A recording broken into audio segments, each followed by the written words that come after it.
Welcome, everybody, to the Space in Between podcast. This is episode 9, COVID in Perspective. I'm Shawnee, and we have KG and Village fam Pam.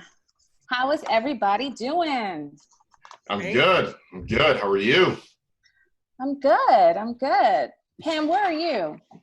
I'm in Virginia right now. You're in the lovely state of Virginia. Yes. Virginia. Got that going on. Very good. Well, this is our first time with you here tonight, Pam, on this platform. We are excited to have you. I'm super excited. I've been waiting for this all day. So this has been like the thing that I've been waiting for. And to get me in the mood for tonight's podcast, I did the mistake of dancing. So I was just like, and I told the kids, why did you let me dance right before taping? Some like dripping sweat. So it is hot here in DC, where your skin looks glowing. All I'm seeing is beautiful glow. Thank you. That that sweat release of all of that, and the kids. It's all natural. Yes, thank you. They were just like, Mom, I was like,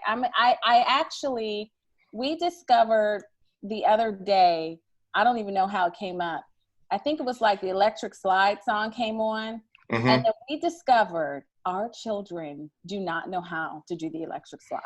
It was, I took the walk of shame, like, oh, my bad. I'm sorry, Black America. I'll let you down. How did that happen? I was like, how did this happen? So last night, I got the girls together and I was like, you are going to learn the electric slide. Because you will not go to a wedding and embarrass us. Right. No. Or a cookout. Black national anthem dance. Got that right. But I told Kyrie, I don't know if I think so many other dances, like they know the wobble and they know the, Cupid shuffle. But yeah, all that stuff. Time. I think those other dances are kind of replacing the electric slide. I don't know. See, they're doing better than I am because I didn't know the electric slide for the longest time. I went to a wedding in Brooklyn when I was about, 15, 16. And we were sitting in the reception area, and everybody got up to do the electric slide. I hadn't even heard the song before, so I didn't even know what it was. And all these people doing this dance, and I'm like, what is this? And they just looked at me. The old folks just looked at me. It's like, like, who is this kid? Who brought him? And so my mom was like, come on, let's do it. And I'm like, you didn't teach me for all these 15 years. Why do you think I'm going to do it now? But I got out there and I learned it. Next thing you know, the rest is history. You learned. Yeah. So I tell you, they were just like, Mom, I think we got it. I was like, no, this is the basic. Now I'm going to teach you how you can like spice it up, right? Right. So that's what the kids were doing last night. They were learning the electric slide. Very I nice. played one song. I don't know if you know this one. It's by Mary J. Blige. It's like, what's the 411, huh? Because I wanted to do it to different tempos too. And so they were like, what's 411? Why is she saying 411? And I'm like, that's the number that we used to have to call. For information. For information. For Google. 411, son. For Google. And I That's can't right. even say the device. Yeah. Yes. So anyways, it's been a dancing time for me. What's been going on with you, Pam, in Virginia? Just got in yesterday from work in 2 different states. So I'm still in different states working.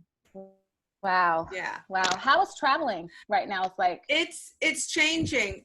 There was a month ago, there would be 4 or 5 people on the plane. Now the airlines have cut down flights. So there's 1 in the morning, 1 in the evening, and they're packing them in to the point where you actually they overbooked a flight and offered you money, and then they'll max it out at 85% capacity due to some social distancing. Okay. And so it's back to crowded lines or the Just semblance of it. Mm-hmm. Wow. Well, are the prices like a drop in the prices though? Yes. Okay. Yeah. Everything's for sale. everything is for sale. I like everything's for sale. Well, that's good for those folks who want to travel. It's a good time from a price perspective. And we're going to be talking about all things COVID tonight. But before we do that, we are going to play game time. So I'm going to go over to you, Kyrie. Okay. All right. So the game is basically just movie trivia. I have 5 questions. Get 3 right, you win. Not going to tell you what you win into the end. All right. But so it's just these are stuff that, as you as a movie buff, and I know you're as big a movie buff as I am. We had fun with this one. So I have to do my love of movies justice this evening. Yes. All right. So I know you're going to get these, no problem. Okay. All right.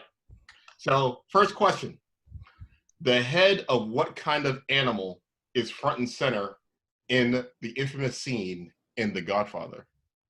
A horse. All right. Ding, ding, ding, ding, ding. Hey. I don't have any hotkeys yet, so I can't do the clapping sound. All right. Soon. Okay. This one I think is near and dear to your heart. Which actor played James Bond the longest? Ooh. Stumped you. Different than who's my favorite, which is a much easier question. Yeah. Now, see, that one's subjective. This one is. If I had to say empirical. the longest, the most James Bonds, I would actually guess Roger Moore over Sean Connery. Ding, ding, ding, ding, ding, ding, ding. That was a hard one. Good Wow. job. Bonus. How many movies? Oh, I would say 5, 4 or 5. 7. 7. Yeah. 5. I was being conservative. Yeah, Sean Connery, I think, did 5. I've only seen, I 6, think, with Sean Connery and the other guy, the new guy. Oh, yeah. Daniel Craig. Yeah. Okay. Next question. Third question. All right. What 1994 crime film revitalized John Travolta's career? Oh, Pulp Fiction? Ding, ding, ding, ding, ding, ding, ding, ding, ding. See, now she's just showing off. No. I'm just grateful I know these. No one has to hang their head low. It's like No, this is all about happiness on this podcast. Yes. Except the topic, but everything else is happy. Right. All right. In the Matrix, question 4. In the Matrix, which pill does Neo take? The red or the blue? It's a good question. I'm gonna say red. Ding, ding, ding, ding, ding, ding, ding, ding, ding. Oh my goodness. Cowbell, more cowbell. Oh, good. All right, good. Okay. All right. And this one, because good question. I don't care what the people out there, whether or not they call it a Christmas movie or not, it's still a Christmas movie to me. What's the name of the skyscraper in Die Hard? Oh, that's an excellent question. I don't know. Come on. Okay, it's the tower something. My God, we spend hours in it, don't we? Mm-hmm. Yes, we do. That's an excellent question. Did I stump you? Yes, you stumped me. All right. Well, it's the Nakatomi Plaza building. Yes. How could anyone forget? Christmas does not start until Hans Gruber falls from the Nakatomi Plaza. It does not start until he does that. That was a good question. Oh, Pam. And you needed to go there. Oh, yes. Yes. Well, you got 4 out of 5 correct. And your prize is... Oh, you can hear that? You can hear that? Yes. No prize. All right. Yay. The satisfaction of winning. Satisfaction of winning. That's what you get. Of knowing that you are... you are a movie trivia queen. Yes, your commitment to movies, to storytelling. Yes, these are memorable stories. Yes, and I love the variety. You were able to go to so many places. Right. Different genres. Yes, excellent. That is good. Way to go. I would have failed that. Okay. I would have definitely failed the Bond and the red and the blue pill. The tower. Yeah, it would have been a whole. Well, I knew it was a tower. I couldn't remember the name. Yes. Whole different tower. That was fun. Thank you so much for playing. That was a lot of fun. We had fun putting that one together for you. Oh yeah, that's definitely happening again. Yes. I have to get somebody else. Yes. All right. So I have the pleasure of introducing you to everyone out there in podcast world. We, the Village, know you as Pam and Auntie Pam, and your kids obviously know you as Mom. But tonight, I want to introduce you in your professional capacity. So Dr. Pamela Herbert has been a practicing emergency physician for 28 years. And currently she is the director of an ER in Indiana, and she's also an executive health coach. Pam, you've been helping to put together this podcast as part of the Village fam, but this is your first night joining us in this capacity. We are so excited to have you here, and really excited for what you are going to be sharing with us tonight in our conversation about something that has overtaken our world, has stopped our world, has impacted probably every person that is listening, and that is COVID-19. So I'm going to let you take it away. Great. I am going to take it from a different perspective tonight.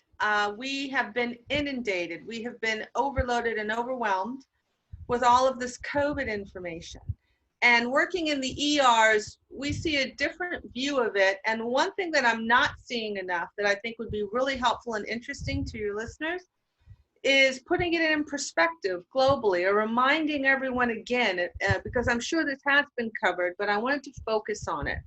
And specifically, I wanted to focus on where you go to fact check stuff yourself. So you're hearing a bunch of stuff, but I want you to feel empowered to be able to go to the internet, know where to go, and know how to interpret some information.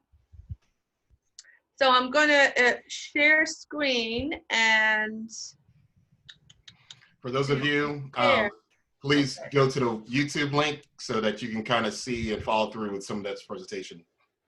Yeah. Great. So the first thing that I want to do is go over what most people are going to see. If you type in, oh my gosh, I want to learn some stuff about COVID, you probably, and a lot of people are a tracker. That's the first thing that usually pops up. It shows you this picture of America with all these different colors, and it looks like the entire United States, especially the border states, have just been inundated. Then they have these big, huge numbers up there. US has close to 2 million reported cases, and the US has about 112,000 deaths from COVID. And what do we do with that number?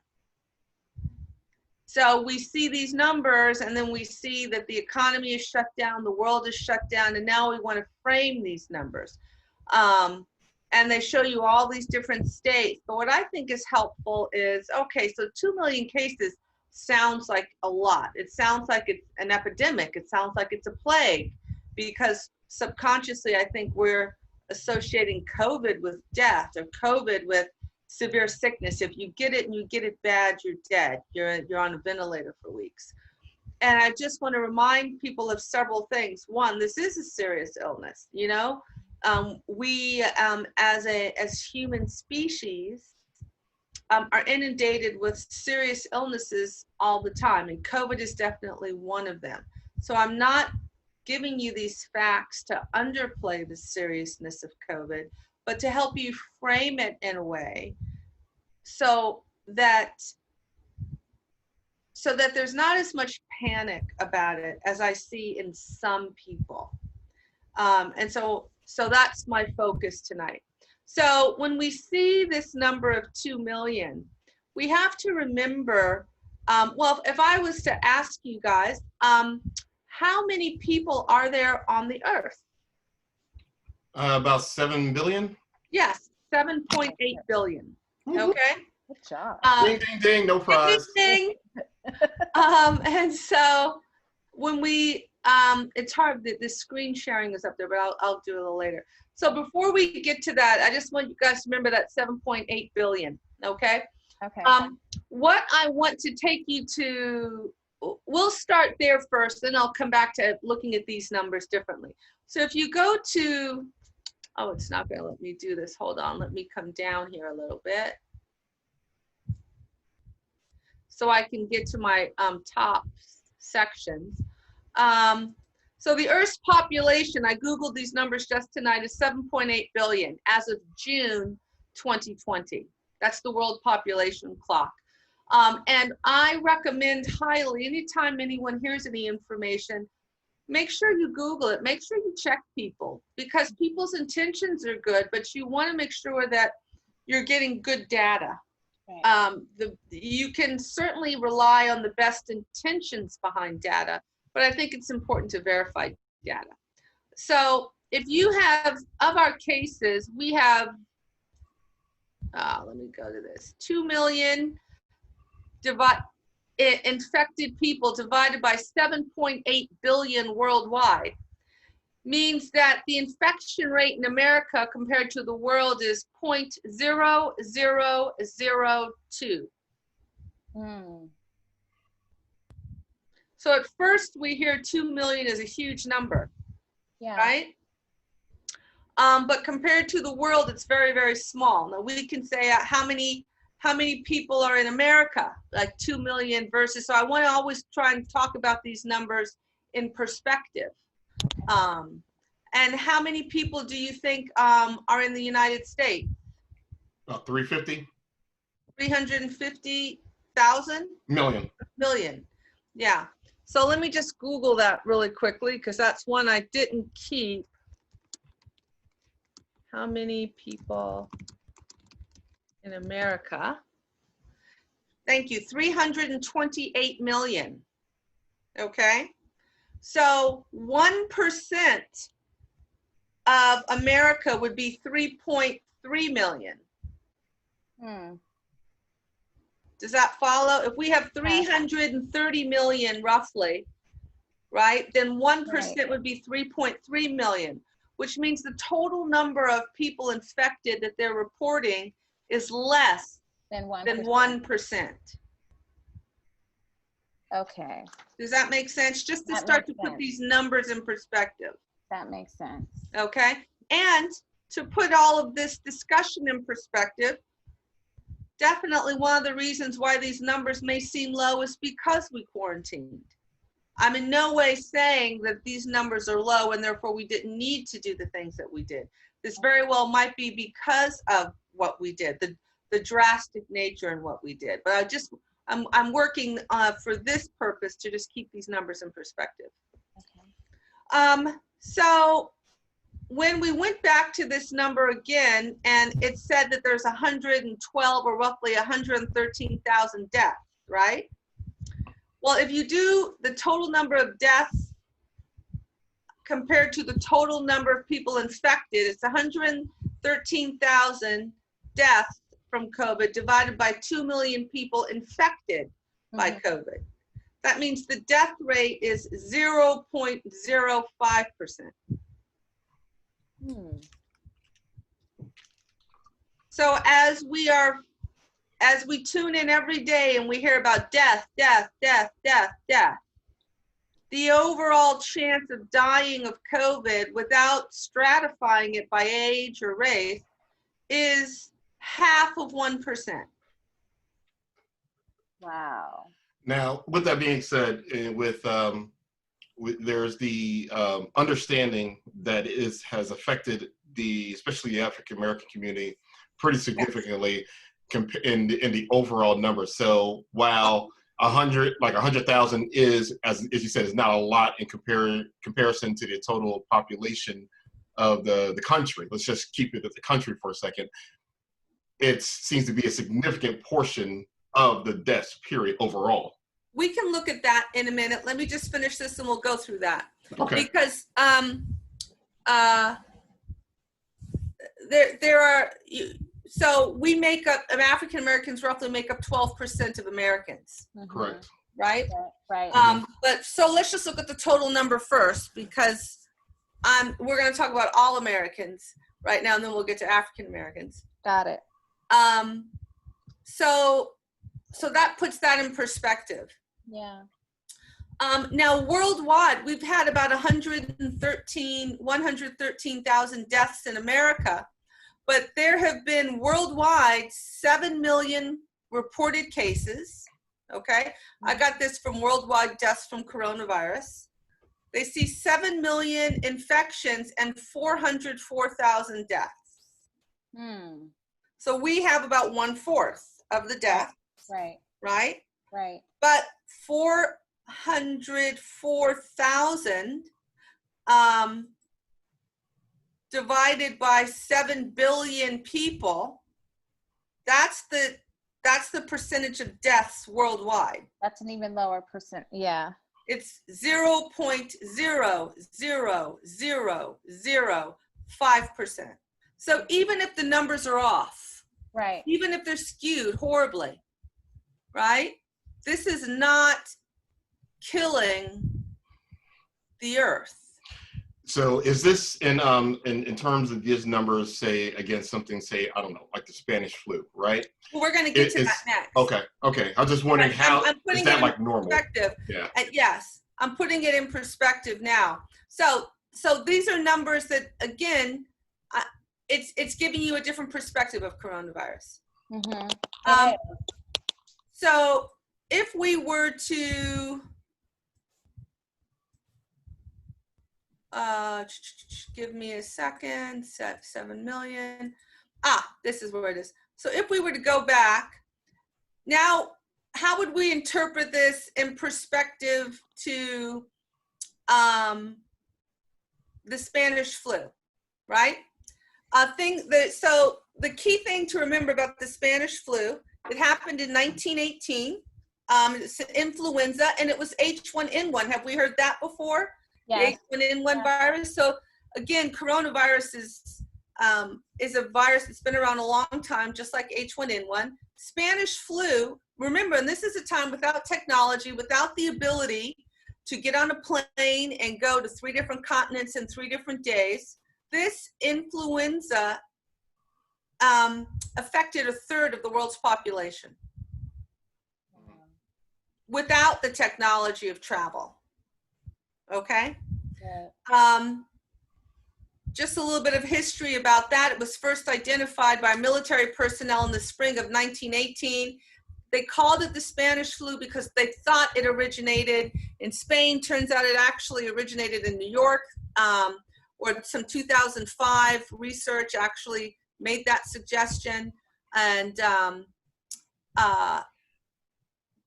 so another reason why it's called the Spanish flu was because during World War I, Spain was neutral through the war, and so they weren't prohibited from reporting on the virus like some of the other war-torn countries. So Spain was actually the one really reporting on the flu, the virus, and so it got coined the Spanish flu because Spain was so instrumental in getting that information out to the world. Wow. Excellent. So they think at its worst, the Spanish flu infected 500 million people worldwide. And at that time, that was about 1/3 of the Earth's population, and more than 50 million died. So really, 10%, 50 of 500 is 10%. So you had a 10% death rate worldwide from the Spanish flu compared to the rate that we looked at worldwide, which was 0. Which was 0.00005. To help you put in perspective. Right. Still tragic, still huge. So I want to go back now and briefly look at this tracker again, because what's interesting is there's another tracker that I think holds better data. And that is if you go to data.cdc.gov instead of just cdc.gov COVID, the first thing you'll see, and this is data as of June 10th, today,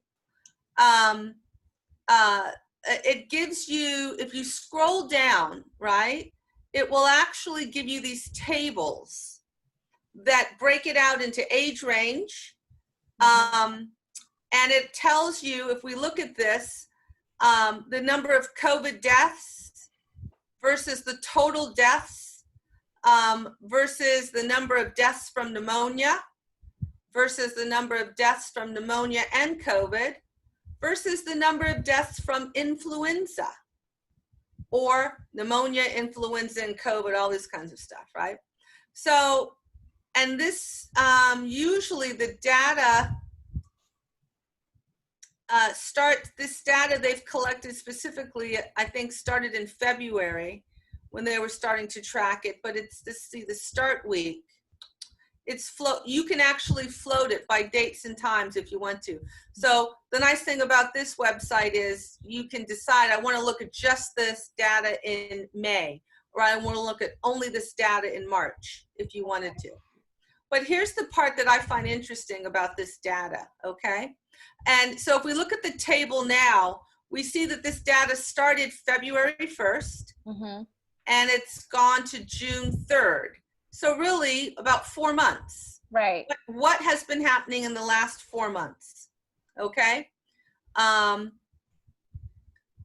I'm sorry. It ended May 30th. So it went from February 1st to May 30th, and it was apparently reported June 3rd.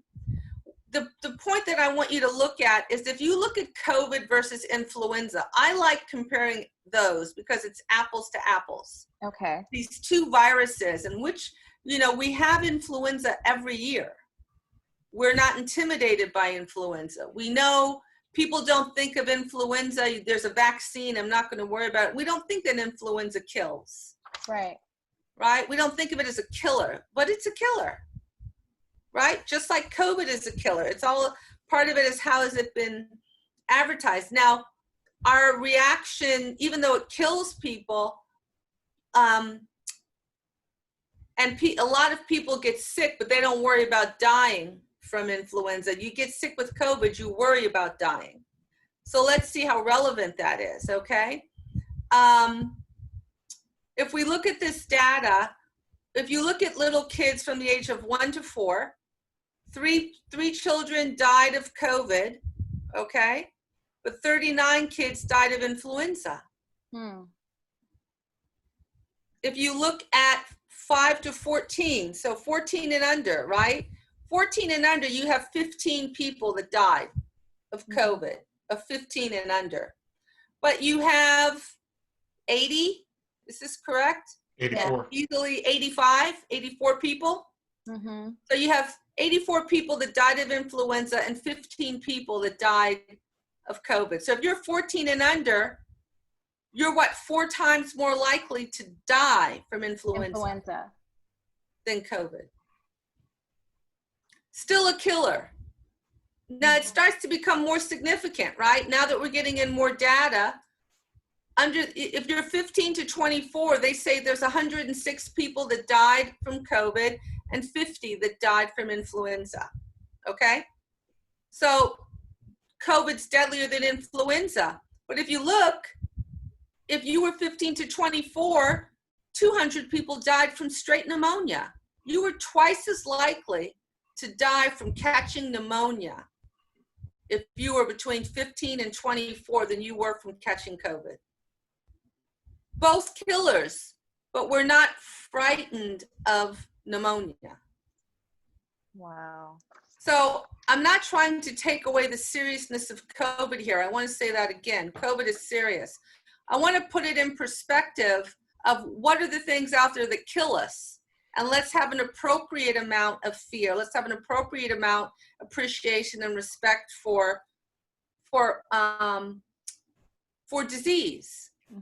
So can we talk about the reporting as you're talking about it right now, this actual reporting? Some of the things that, you know, are out there and I would say there's some evidence of is one, it's hard to, I'm not going to say trust. That's not what I'm trying to say. What I'm trying to say is hard to sometimes validate exactly what the true impact of what COVID is because one, there isn't enough testing, or at least the perception is there isn't enough testing. And two, that unfortunately, some of it due to politics, some of it due to ineptness, there isn't there isn't the accurate reporting. And then thirdly, because of the fears, rightfully, as you said, it is a killer, you know, it may not be as deadly as pneumonia and or the flu, that there are people that are sick, not going to the hospital, so they could actually have it, but are not reported because they're not actually in the hospital to get tested and or get, you know, diagnosed. So how much of this do you think is one, because it's undiagnosed, there's enough that is undiagnosed, that there's misdiagnosis, or two, that there's just not enough tests to know if they have it or not. They're just treating it like anything else. Right, so I'm going to speak to that. But there's one thing I want to leave with this table. At every age level, if you go to this table and you look, no matter what age level you look at, pneumonia is more deadly than COVID. Right. Mm-hmm. I just want you to see that overall, okay? So here's what I think is happening when you talk about testing. There's two kinds of testings that they're doing, okay? They're the one that they're doing, that they're proving that so that you can get on this table and be reported, is that they're testing for the antigen, which is the active disease process, versus the one that's going to be available later on to the general public, or which is the antibody test, just to see if you had it, okay? And the thing about COVID is, if you get it and if you're going to get serious symptoms, you're going to get really, really bad serious symptoms.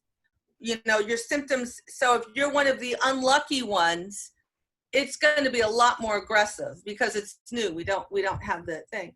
But in terms of the lack of reporting, the inaccurate reporting, I think where it's most inaccurate, the part that we don't know, we can't prove, is many, many, many more people probably have COVID than we know. Mm-hmm. We're going to see the really, really sick people that have COVID. Mm-hmm. They're going to come to the hospital. They're going to get tested. They're going to get reported. So that's an X, right? Really, really sick people. The overall number of people that actually probably have it and have mild symptoms is a Y. It's called the number Y, okay? And they're guessing at what that number is. And to answer your question, because of the misdiagnosis, the misreporting, whatever they're reporting, that overall number, it's probably even a lot bigger. Right. Because they haven't been tested, they've been misdiagnosed. So let's say one is someone who's really, really serious sick out of 10 people that have tested possible. But what if so that's 1/10, right? But what if that one person that comes to the hospital that really, really is sick, instead of it being 10 people that are positive, it's 50 people that are actually positive. That's right. But they didn't get diagnosed correctly, or they never went, or their symptoms are mild. So that actually makes the overall ratio of seriousness to total number even lower. Right. Yep. Right. Okay. So to speak to specifically, you think about African Americans, one thing is, and here's the other number that's not being teased out. We're told African Americans, but the number I'm really interested in is the percentage of people that have additional health issues that go on. We're going to hear about the outlier that was totally healthy, right?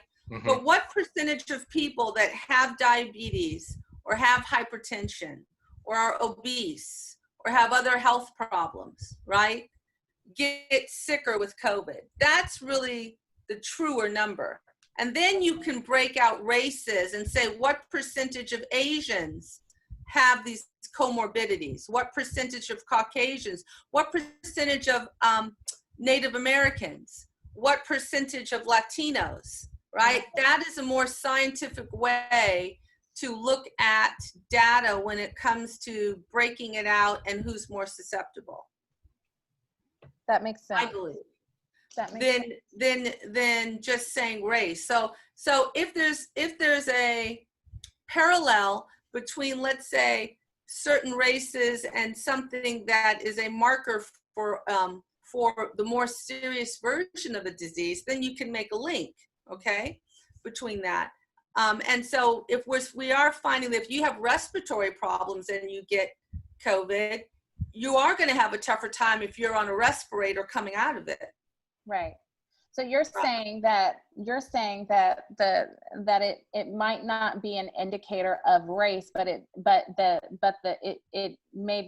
an indicator of condition or of do you have secondary medical problems? Because I want to, and so I know that that's one of the statements, but just like I don't believe, or I question, have we been able to put COVID in perspective? Have we been able to put COVID equally in perspective for the African American community?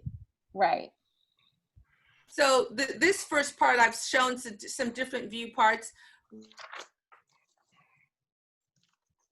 We can have another show where we talk about it within the African American community. I don't want to hit you too much. I think that just the data I've even given is a lot to absorb. Does just this current data make you question it? Yeah. Yeah, has it changed how you perceive the deadliness of it? Has it changed or shifted at all, even your perception of this compared to the Spanish flu or other pandemics or epidemics or plagues? So if we've been able to look at numbers and then we're able to see it differently, we can do that again within the African American community. But I think it deserves its own. I don't want to tack it on at the end here because it's something that I want to be able to do justice to. Yeah. Right. So with that being stated, just a little bit, just tackling a little bit of the Black issue as opposed to ignoring it. I mean, we have obviously all these protests that are going around the country, going around the world. Obviously, as you were stating before with the misreporting, et cetera, it's just going to probably exacerbate the denominator, right? To increase that denominator potentially. I'm confused, Terry. What did you mean by when you said ignoring it? I didn't understand that. No. What I'm saying is I said not just in accounting in the unreported, cases that we were talking about before. Like you say, that one person comes in that was around 10 people, but it could really be 50. So therefore the denominator, meaning the overall total amount of people that are that are being reported as having cases could be obviously a lot larger, right? And the percentage is lower because the denominator is bigger. And what I'm saying is because of all the protests, right, and all these people being out and about, even some in masks. We know most of those masks don't do anything.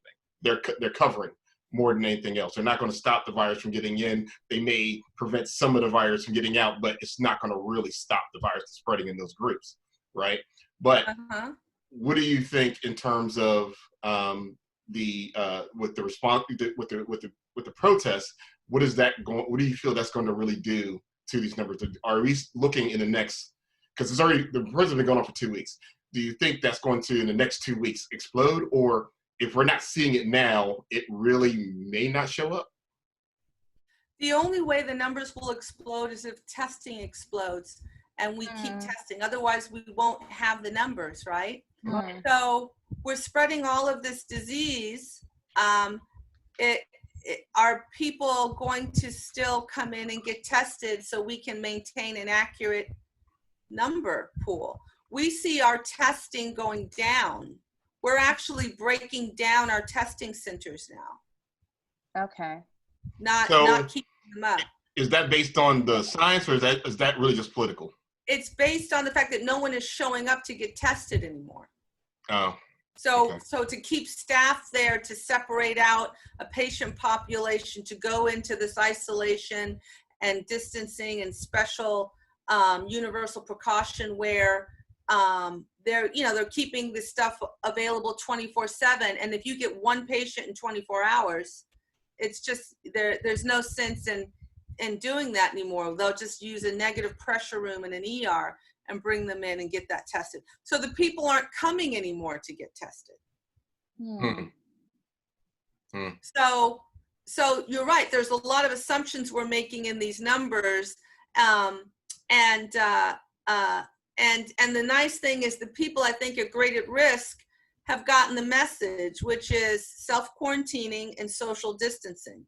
So I think people are being very good about the message that the greatest risks in the population are the elderly or the people that are sick. And so even though you might get it, you might not have symptoms, stay away from someone that it could really negatively impact. Right.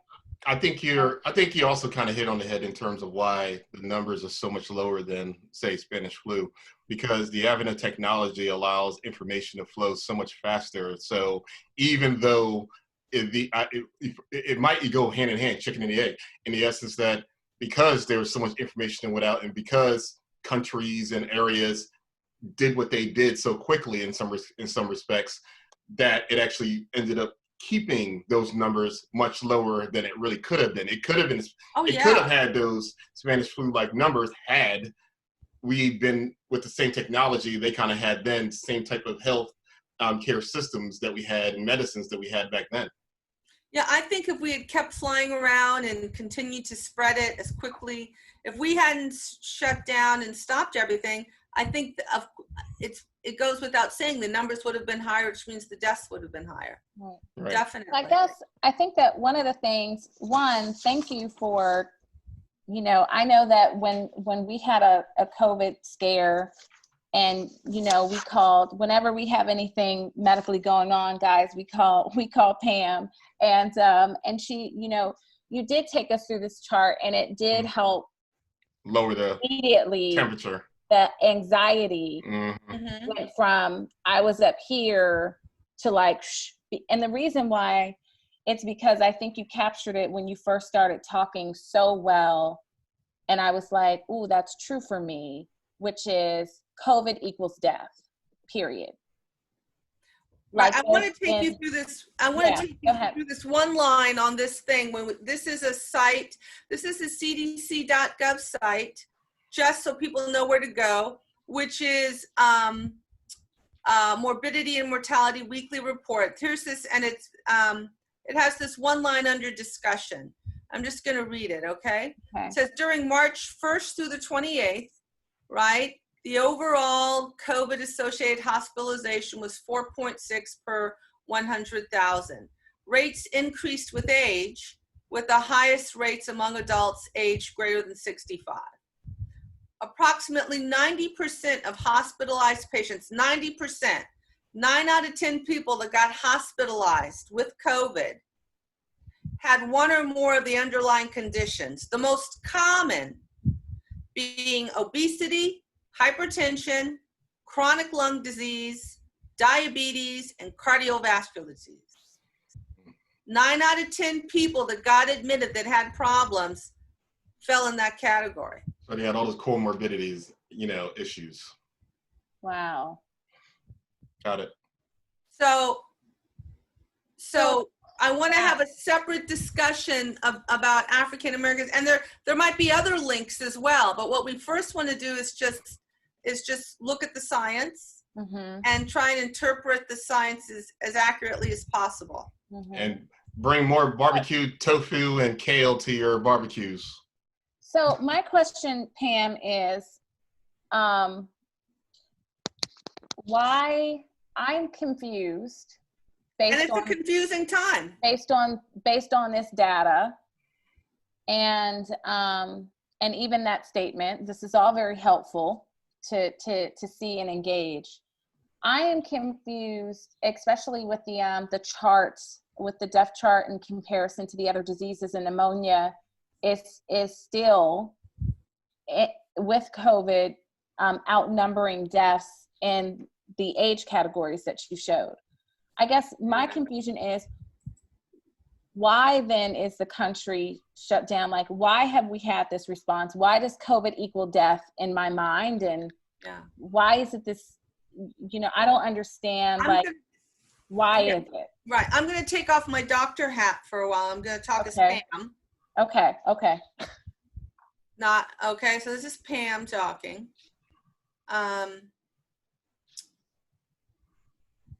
Two things. One, people are trying to understand COVID from sound bites. Okay.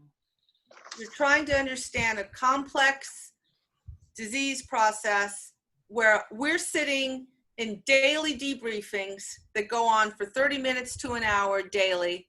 We've got we've got journals to read, we've got lectures to listen to just to keep up with what COVID is. There's no way anyone can understand the fullness of it from some news sound bites. Right? If all you needed was sound bites to understand something, then why take a course? Just have a 20-minute news report, get some sound bites, and then feel like you've got a handle on something. What the news is doing is really instructing the population, I believe, on this is what you need to know, this is why you need to know it, please do this. The people that are reading the journal reports, going to the daily briefings, sitting for hours and understanding the complexity of it and who it's hitting and creating the parameters are now just asking for your cooperation. So that's partially why I believe you're confused. Pam to Kyrie and Chantel. Right. They're not educating, they're giving you some sound bites to hold on to. And number two, this is Pam, not Dr. Herbert. Okay. If you're going to overshoot or undershoot in order to get compliance, to try to help minimize death, if you tell someone, we would like you to not do this, right? We would like you to not go to the park and congregate, okay? No one's going to take that seriously. I can understand why you might need to overshoot a little bit in terms of we will shut down the world. You will not congregate. There will be no sporting events because human nature is this can't be that serious. Nothing can shut down the world. This is just the flu, right?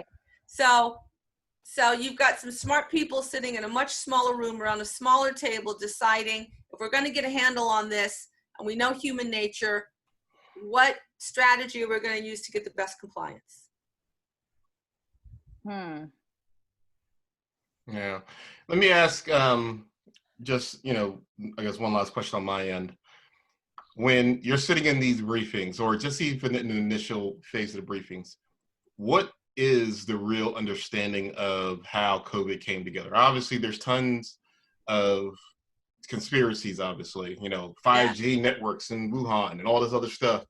Then you hear about, you had pangolins, research laboratories, but what is the understanding? I mean, because we understand about, it was not the avian flu, it was one of those flus. I think Marie, you're asking a question that is above my pay grade and with zero security clearance. Because of bats and guano and pigs, Our understanding is, and then I think one of those things was disproven. Our understanding is it came out of China.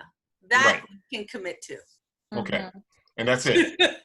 Well, here's the thing. How would you and I prove or have any degree of certainty that whatever we discuss now is what is? We'd have to sit and comb the journal articles, get a primary resource, figure that out. So that's the frustrating part is you want, and here's the thing. I think eventually 5 or 10 years from now, we're going to have a Netflix special where a group of people are paid to research all of it and are going to trail it all the way back. Because I think that's what Outbreak was, right? Basically, it took about 10 years for the scientists to finally figure out where it came from, and they found out it came from the bat guano falling into pig, troughs, were getting slaughtered and then cooked and then eaten, and then boom, virus. Isn't that incredible? I have two questions. One, I think this is so helpful. Number one, I loved how you started, Pam, and you started with trying to help us to know how to empower ourselves through fact checking and where to go and being able to look at things and interact with data and not just basically interacting with sound bites. And I think that that's really good. I think it's also very helpful from just a mental health perspective to be able to keep things in, as you say, proper perspective. It is a killer. It is killing people. It's wreaking harm in that way. But it helps okay, well, I've lived with pneumonia. I actually know people in my family who died of pneumonia too. You know what I mean? Mm-hmm. But I'm not walking around with a mask. And I'm not walking around with this heightened fear. We went to one park and my girls were doing like they just ran and they jumped up on the pull-up bar, and we had this whole conversation with them about like, we're going to go to the park, don't touch anything. And the two little ones, they ran around and they jumped up on the pull-up bar. And that night I was just like, oh my gosh, they touched something. Like, I don't have that with pneumonia. Nobody I know has that with pneumonia or influenza or, and I just, and the mental health, the stress, that walking around with that level of fear, like I'm fighting this thing I can't see, it's very costly. And I think what we're all really reacting to more, one thing to consider is what we're feeling is more the social and economic impact of our response to this virus rather than the virus itself. Yeah. Yes. Because when I think about the virus itself, I go back to this table and I look at it compared to pneumonia, influenza, other things, Spanish flu. When I look at the social and economic impact to this virus, this is where I think a lot of the issues are coming out of.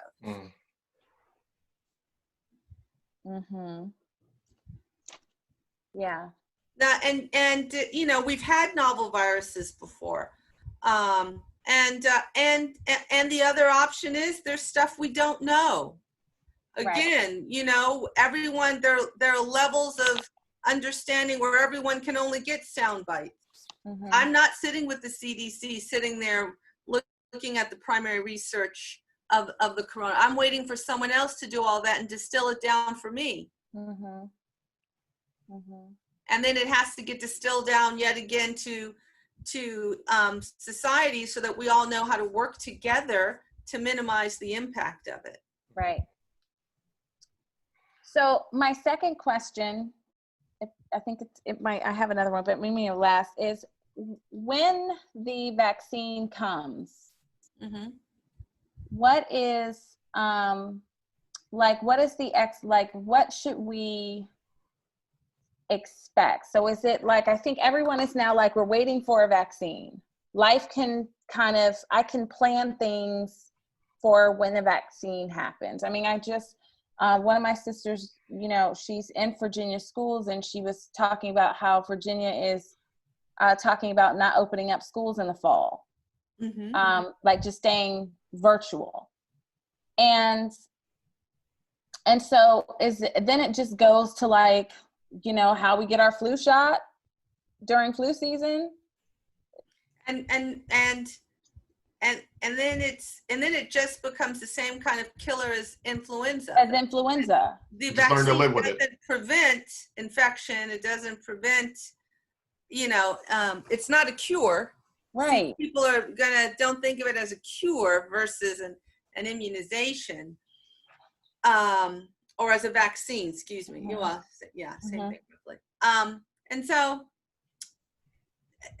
we're all in new territory here in terms of the response to this novel virus and why we've chosen this. And so I think the best thing to say is time will tell. I think we're still in the middle of it. Right. And we're trying to make sense. We're in the middle of a forest right now trying to figure out how big is this forest. Right. Someone tell me the acreage of this forest. We're standing in the middle of it. Right. We've got to get some distance from it. We've got to get to the edge of it, get around the circumference of it. Then we'll have a better understanding. Okay. In the meantime, how do we feel empowered? How do we not feel hopeless in this? And it really just comes to, I think, understanding of what we even know right now. We can take precautions to minimize getting it. And even if we get it, if you had to take a test, you're probably going to pass. It's a little blurb within the village we like to do. Like if you've got a 9 out of 10 chance of passing something, you feel pretty good. Right. You feel pretty good. Right. About taking the test, right? Right. So if you're going to get COVID, you can pretty much still feel pretty good. Yeah. Right. Now, that's not what the sound bites are telling you. That is not what the sound bites are telling us. And it's a curious thing. It's got my like curiosity. They're telling you if you go outside, you're going to die. Yes, they're telling you COVID. I wrote it down in my paper, like COVID equals death. I'm like, that's what I believe. That's why. Well, let me ask you a question then. This is not now. Shani. What would it take to keep you inside and keep you compliant? COVID, yes, something out there is going to kill you. Yes, yes, yes. Right. Well, we're at the takeaway section, Shani. So if you This want to is a part two. We're going to have a part two with this. Yeah, without doubt. Without doubt. No, seriously. So good. Well, thank you, Pam. You have poked some holes. You've poked holes, but you've done it in a way that empowers us to go look at that. Holes of illumination. Elimination. Well, it's just I'm just perspective.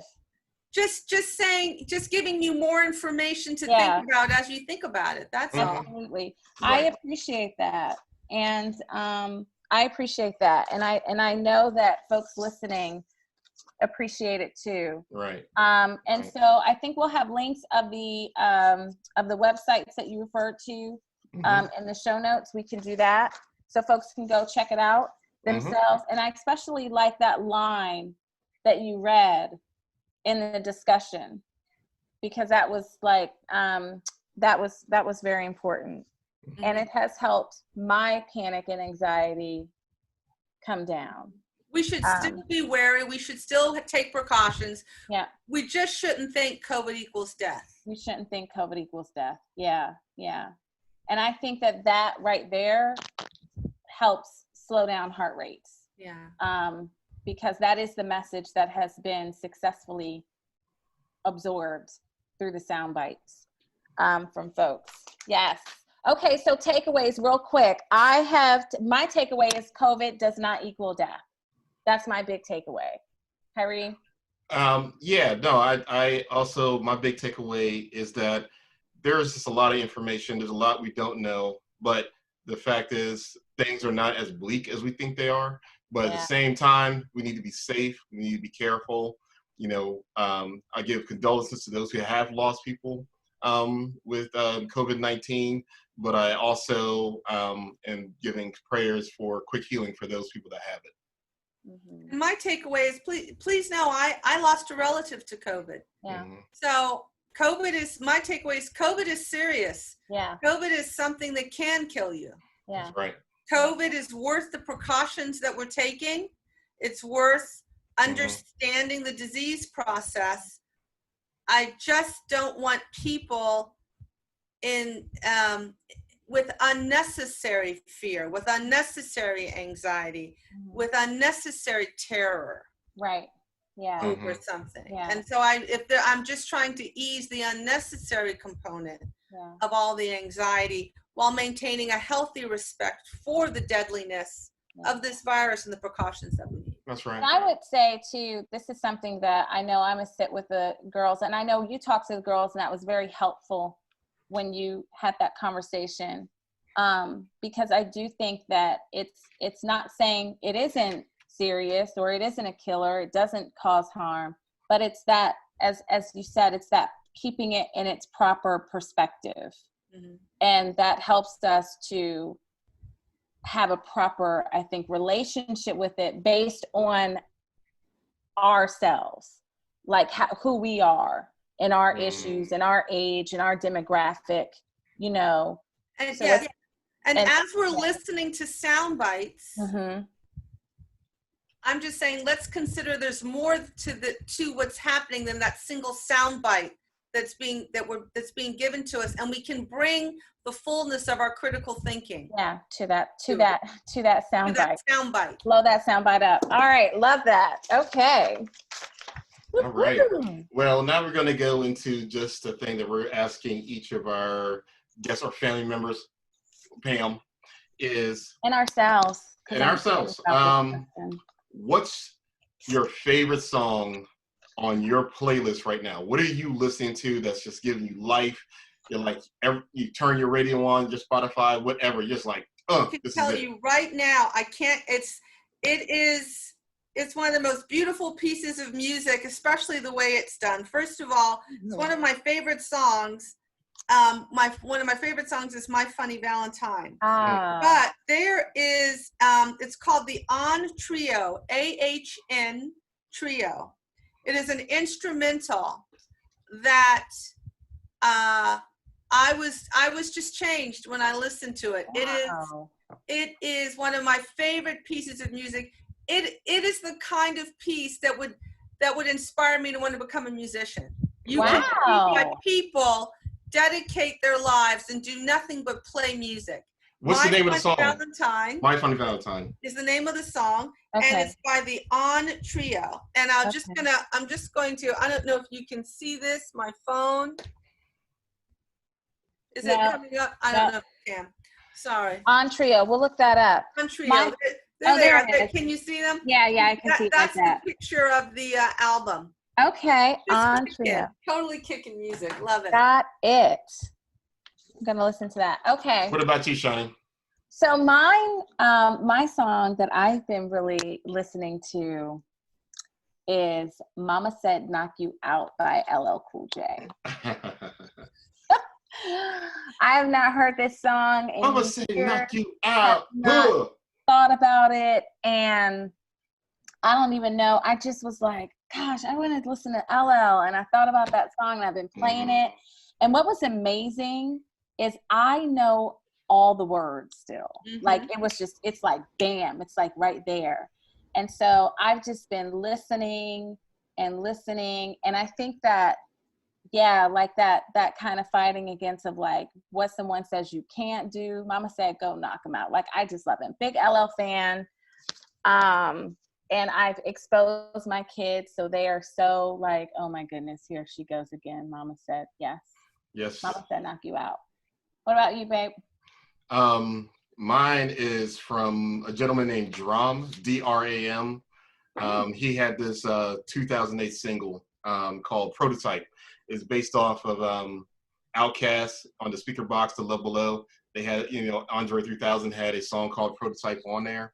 And, you probably remember, it's like, it kind of goes like, I hope that you're the one.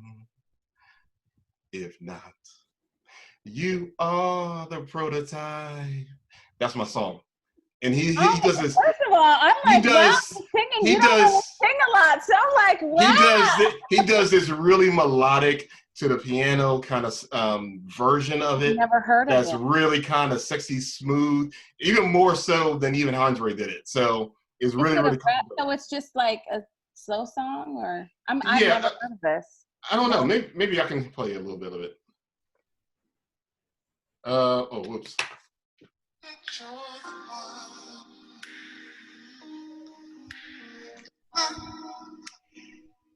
You are prototype. Yeah. Boy, get the candles out. The incense burning. You are the prototype. Okay, I feel that. Well, you know what? There it is. The variety right there. I love it. I'm going to listen to the Prototype and the My Funny. My Funny Valentine. My Funny Valentine. On Trio. On Trio.